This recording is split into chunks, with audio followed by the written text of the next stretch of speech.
这个59岁的男人有手有脚，却靠乞讨活了41年。他用铁链锁了8个痴呆女回家当妻子，生下12个孩子，竟存活2个。他却不觉得自己有什么错，他只想给他们一个家。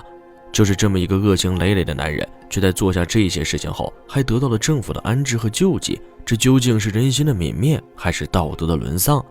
大家好，欢迎来到猫眼观察室，在这里，猫爷收集了天下最新的奇闻趣事，带您进入闻所未闻的奇异世界。点赞、订阅加小铃铛，精彩内容不容错过。男人名叫朱德时，是鼓楼市新塘乡丁园村人。走进朱德时的家，里面空间宽敞，家具齐全，这是政府暂时为他们的安置的宿舍。朱德时抽着一根烟，坐在沙发上，一男一女2个小孩，是他12个孩子中唯二存活下来的。旁边这个一直傻笑的女人叫黎君华，和朱德时在一起生活已经快14年了。大家也不清楚她的来历，只知道她是被捡回来的，名字是朱德时起的，户口也是朱德时写的。黎君华患有精神失常的毛病，这14年她给朱德时生了6个孩子，有的死了，有的被偷了。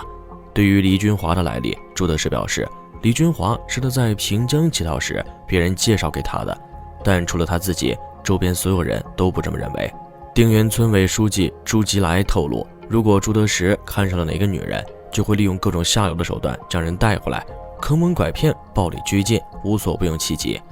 朱德时出去乞讨的时候，都会带着老婆孩子，如果女人偷跑或者犯病，朱德时就会用铁链子将人锁起来。但谁都不清楚朱德时在这些年里到底诱拐过多少精神失常的女人。有一则新闻甚至将一男子蹂躏21痴呆女，只为生小孩做乞讨工具为标题，报道了朱德时的事情。在询问朱德时关于这些女人的信息中，朱德时总是有意躲避，含糊其辞。他从不承认这些女人是他强迫的。在他的口中，这些女人或是因为脾气大，或是因为发病而被家人或丈夫抛弃的。若不是他的好心收留，这些有病的女人还生死未知呢。在黎君华之前，朱德时还有过几个长时间在一起的女人，这些女人也被他带回过村里居住。最开始是一个叫做罗建英的女人，两人以夫妻的身份生活了7年，却没有领证。因为7年里，罗建英大部分时间都想着逃跑，可却被铁链锁在那间昏暗逼仄的小屋里。罗建英并不是外地人，他的母亲一直在找他，多次找到这里来的时候，朱德时就避而不见，始终不肯将罗建英还给他的母亲。但在朱德时的口中却完全是另外一件事。他说罗建英是一个多才多艺、能歌善舞的女人，会在乞讨的时候给大家表演个小才艺，口齿伶俐，还会说吉祥话。罗建英会将自己照顾得很好，他们俩的结合是爱情，是罗建英自由的意志。罗建英要跑是因为发病，等病好了，他肯定不会愿意走，就算会被锁上链子，他也会跟自己回来。在朱德时的口中，要不是罗建英母亲的恶意拆散，他们2个会生活得很好，罗建英也不会被逼着嫁给一个劳改犯，最后连饭都吃不上，仅仅结婚6年就去世了，留下了2个也患有精神疾病的孩子。1年半后，朱德时又找了个女人，因为他觉得自己必须要维持成双成对的夫妻生活。这个女人名叫陈秋天，两人也在一起生活了7年。朱德时说，陈秋天依然是别人介绍给他的，在一起的时候，朱德时还抚养了对方年迈的父亲，2个人在洛阳乞讨，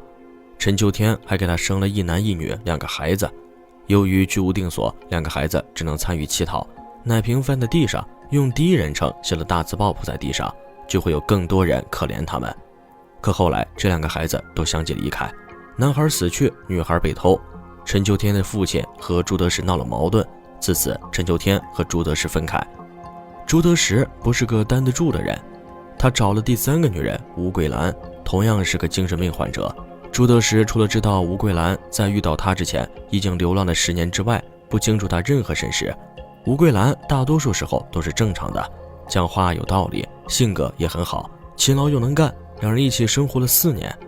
这4年，吴桂兰给了朱德时无微不至的关爱。提起吴桂兰，朱德时甚是怀念。两人唯一的遗憾就是吴桂兰发病意外流产的事情。吴桂兰还安慰朱德时不要难过，他再生一个陪给他。可最后吴桂兰再次发病，扔下朱德时一个人跑了。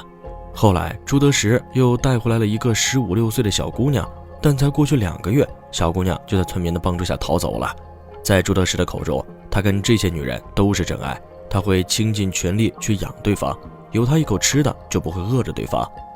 在村里的时候，朱德时的消息十分灵通，听到谁家有办红白喜事，他就去打个快板，说个好话，朱家一般就会给个几十块吉祥钱，或者给点米应付一下，但这些无疑最多只够填肚子，完全没办法更好的抚养儿女。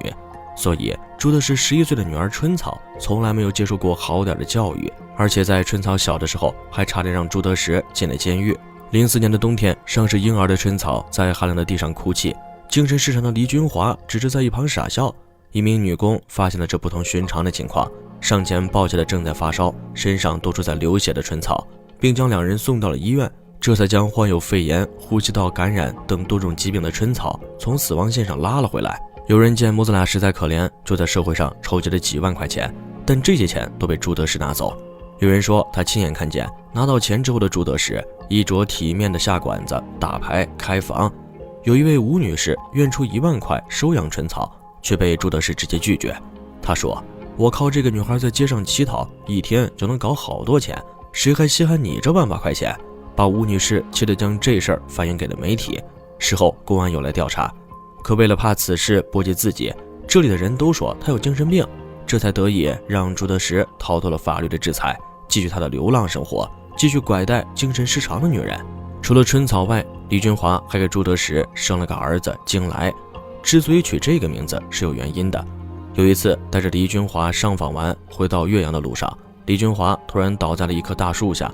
黎君华不会交流，只能指着肚子痛苦的大叫。朱德时一看就知道是羊水破了，他淡定地掏出蜡烛点燃，拿着剪刀在火上烧烤了几次，熟练地剪断了脐带。之所以那么的有经验，是因为这是他第12次接生。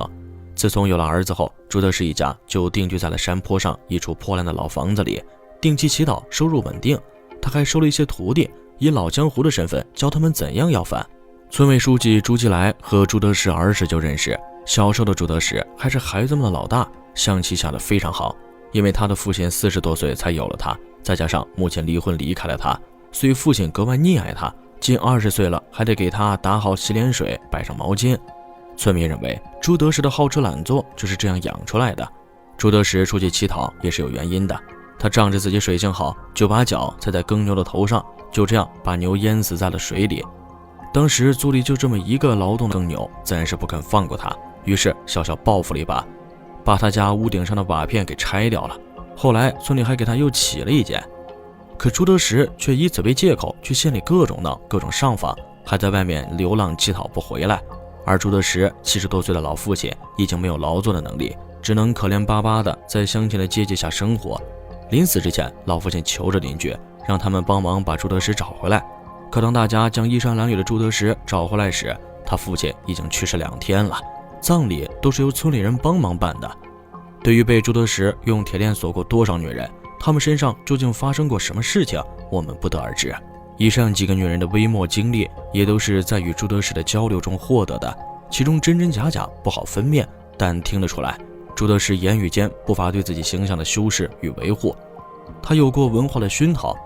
谈吐说话逻辑非常清楚，而且极其善于狡辩。他把自己的诱拐、囚禁美化为自由结合，把每段感情不得善终的过错归咎女方。他满口的道德正义，其实内心毫无底线，不把人当人。这些精神失常的女人在他的眼里甚至连私人物品都不如，但他也知道这种事情是错的，或者说是不被大众道德观所接纳的，于是他不会直白地说出来，而是刻意的掩藏美化，可又忍不住的洋洋得意。但还好猫爷查到了这件事情的后续，天道好轮回，善恶终有报。2014年朱德时被逮捕，黎君华被送入康复医院治疗，2个子女也已妥善安置。